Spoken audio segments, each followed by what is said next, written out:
اس زمانے میں اللہ تعالیٰ نے کہا کہ کچھ لوگ اپنی بیٹیوں سے اتنا شرمندہ ہوتے تھے کہ وہ ان کو زندہ دفنا دیتے تھے. آپ اس بچی کو زندہ نہیں دفنا رہے.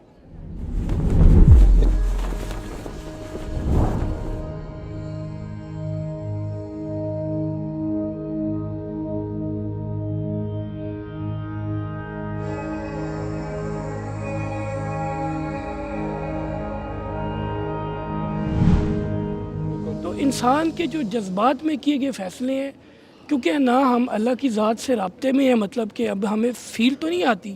جیسے مثال ابھی آپ کا مائک ہے، آپ ریکارڈنگ کر رہے ہیں، یہ بلو ہو گیا ہے، اٹس مین کہ آپ کو پتہ لگ گیا ہے یہ ریکارڈنگ سٹارٹ ہو گئی ہے.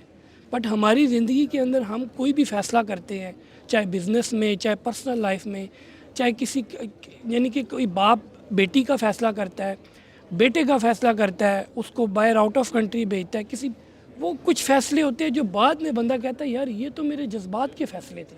اور اس جذبات کے کیے ہوئے فیصلے جو ہے وہ سمجھ لیں آخری سانس تک ہوتا ہے. اگر بیٹی کی شادی غلط ہو گئی ہے تو اب اس کو یہی کہنا ہے کہ اب تم نبھاؤ. کیونکہ بھئی پورے معاشرے کی نظریں میرے اوپر ہیں. تو یہ جو جذبات میں کیے گئے فیصلے، اس کو کیسے ہم ٹھیک سر کریں؟ آپ نے جو بات کی، آپ کا نام کیا ہے؟ عادل نام ہے میرا. عادل بھائی، دیکھیں آپ نے اس میں 2-3 باتیں کی ہیں. پہلی بات یہ، جذبات ہر انسان کی زندگی کا حصہ ہیں، اس سے آپ کبھی اسکیپ نہیں کر سکتے. اس طرح آپ اپنی کھال سے باہر نہیں نکل سکتے، آپ اپنے جذبات سے باہر نہیں نکل سکتے. تو اسلام اس لیے نہیں آیا کہ ہمارے جذبات کو مٹا دے. خواہشات ہماری رہیں گی، خوف ہمارے رہیں گے، ڈر ہمارے رہیں گے. یہ ساری چیزیں، جتنے بھی محبت ہے، نفرت ہے، یہ ساری چیزیں انسان کے اندر ہیں اور یہ اللہ نے ہی ڈالی ہیں. ٹھیک ہے؟ یہاں تک کہ یہ بھی اللہ تعالیٰ نے کہہ دیا نا، اضحک و ابکا، وہی ہنساتا ہے وہی رلاتا ہے، یعنی جذبات کا کنٹرول اسی کا ہے. دوسری بات، جو اصل بات کیا ہے کہ جذبات کو مٹانے کے لیے دین نہیں آیا، لیکن جذبات کو ایک دائرے کے اندر رکھنے کے لیے دین آیا ہے. دیکھیں جذبات کا تقاضا یہ ہے کہ اگر میں کہوں مجھے بھوک لگی ہے، میرے ساتھ کوئی بیٹھا ہے، میں اس کا کھانا پکڑ کے ایسے منہ میں ڈال لوں. عقل کا تقاضا کیا ہے؟ میں اپنے جذبات کو کنٹرول کہتا ہوں پہلے مجھے کمانا ہے، پھر یہ پیسے خرچ کر کے میں نے کھانا لینا ہے اور کھانے کو انسان کی طرح کھانا ہے. یعنی ہم ہر وقت، ہر روز گاڑی چلاتے ہوئے آپ کو اپنے جذبات کنٹرول کرنے پڑتے ہیں. جاب پہ آپ کو اپنے جذبات کنٹرول کسی کو جاب پہ جانے کا دل نہیں چاہ رہا ہوتا ٹریفک میں پھنس کے صبح باس کی گالیاں سننے کے لیے، لیکن جاتا ہے نا، وہ جذبات کو ہی تو کنٹرول کر رہا ہے نا. تو ہم دنیاوی مقاصد کے لیے اپنے جذبات کو کنٹرول کرتے ہیں. لیکن اصل بات، جڑ آپ کی بات کی پتہ ہے کیا ہے؟ کہ دیکھیں 2 طرح کی توقعات ہیں. ایک توقعات ہیں اللہ تعالیٰ کی، ٹھیک ہے، وہ بہت آسان ہے. دوسری توقعات ہیں انسان کی، وہ بہت مشکل ہے. اور ہم نے کیا کیا ہے؟ اب ہم نے انسان کی توقعات کو اتنا اوپر کر دیا ہے کہ ہم اللہ تعالیٰ کی توقعات کو بھی پیچھے چھوڑ جاتے ہیں. اور یہاں تک کہ ہم نے کسی کو شرمندہ کرنا ہے، جس نے اللہ کی نافرمانی نہیں کی لیکن میری نافرمانی کی ہے، وہ بہت بڑا گناہ ہے. جو اللہ کی نافرمانی کرے اس کی خیر ہے، جو میری نافرمانی کر لے، مجھے ڈس اپوائنٹ کرے، اس کی خیر نہیں ہے. اب جو باپ جذبات میں آ کے اپنی بیٹی کی کہیں غلط شادی کرتا ہے، اس نے ایک اللہ کا حکم نہیں مانا. اللہ نے اس بچی کو اجازت دی ہے، وہ بچی تو ہے نہیں، خیر بالغ ہے، اگر بچی ہوتی تو اس کی شادی نہیں ہو سکتی.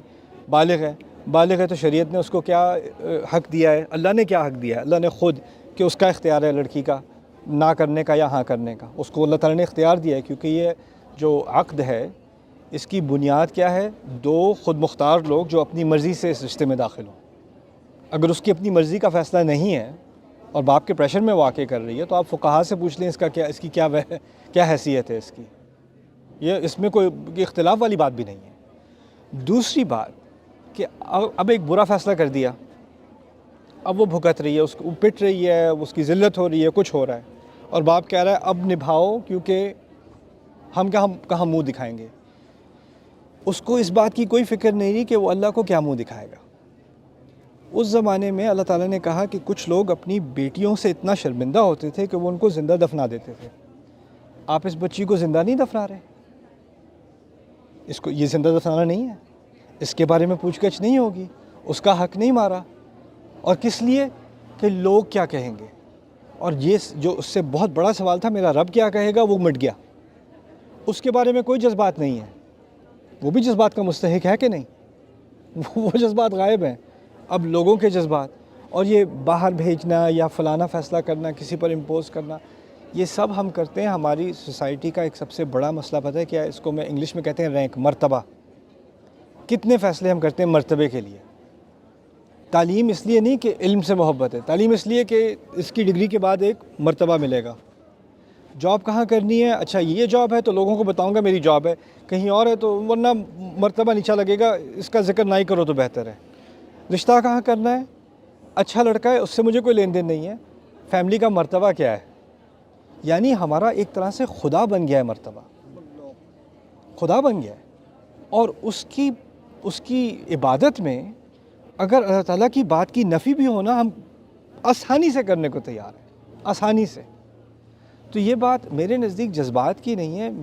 میرے نزدیک یہ بات کیا ہے کہ ہم نے کچھ چیزوں کو جانے انجانے طور پر ہم نے اس کو ایک یعنی الہ کا اچھا مقام سر، دے دیا. وہی فیصلہ 10 سال بعد یا 15 سال بعد اگر جو ہے اس میں ایرر آتا ہے تو پھر وہی باپ یا وہی انسان کہتا ہے یار مجھ سے غلطی ہوگی، تو اب اس میں وہ پھر اس کو کیا معافی مل جائے گی اس نے جو مطلب کہ پیچھے کیا ہے؟ دیکھیں دو چیزیں ہیں.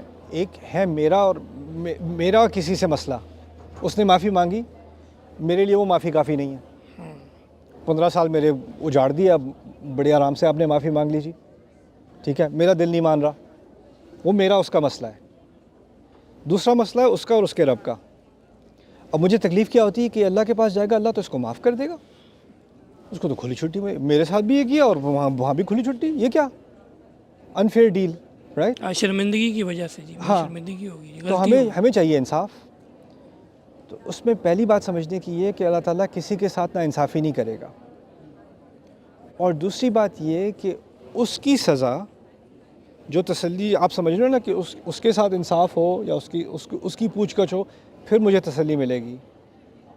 اللہ تعالیٰ کے ہاں جو انصاف کا نظام ہے نا، وہ ہماری عدالتوں سے بہت بڑا ہے. ایسا بھی ہو سکتا ہے کہ اللہ اس کو بھی معاف کرے اور آپ کے دل کو بھی تسلی دے دے اور آپ کو یہ بھی نہ لگے کہ انصاف نہیں ہوا. وہ اس کی حکمت میں یہ چیزیں ہیں، غیب کے اندر ہیں، لیکن وہ ہمارے بس کی بات نہیں ہے. اللہ تعالیٰ کو اپنا انصاف ہمیں سمجھانے کی ضرورت نہیں ہے. اتنا کہنے کی ضرورت ہے کہ وہ العدل ہے، وہ انصاف کرتا ہے. اتنا میرے لیے کافی ہے. دیکھیں ہمیں اعتماد نہیں ہوتا کہ حکومت انصاف کرے گی یا ہمارے بڑے انصاف کریں گے یا کوئی جج انصاف کرے گا. لیکن ایک بات پر پورا اعتماد ہونا چاہیے، سمجھ میں آئے نہ آئے. وہ کیا ہے؟ میرا رب انصاف کرے گا. اس میں کوئی ادھر ادھر کی سوچ نہیں آنی چاہیے. ہوتا کیا ہے کہ اس نے تو استغفار کر لی، اب تو یہ نمازیں بھی پڑھ رہا ہے، اس کو تو اللہ معاف کر دے. نہیں، اللہ عادل ہے نا. وہ معاف کرے نہ کرے، اس میں ناانصافی نہیں ہوگی. سورس آف انکم، آخری سوال، سورس آف انکم آج کل کا سر ٹائم ایسا آ گیا، جیسے آپ نے معاشی بحران کی بھی بات کی ہے سر. آج کے دور میں لوگ ایون جس کمیونٹی سے میں تعلق رکھتا ہوں، کنسٹرکشن اور ریئل اسٹیٹ کمیونٹی میں، جی ہم اس چیز میں مطلب ایون میری مسز ہے، میں نے 2-3 پروجیکٹس ایسے سٹارٹ کیے. میری مسز مجھ سے ناراض ہوگی، اس نے کہا یہ سود ہے سیدھا کہ ایک چیز بلڈنگ بنی نہیں ہے، ابھی ایک بلڈنگ بنی نہیں، اس کے اوپر آپ کو رینٹ آ رہا ہے، آپ کروڑ روپیہ دیں، 2 لاکھ روپے مہینہ رینٹ لیں.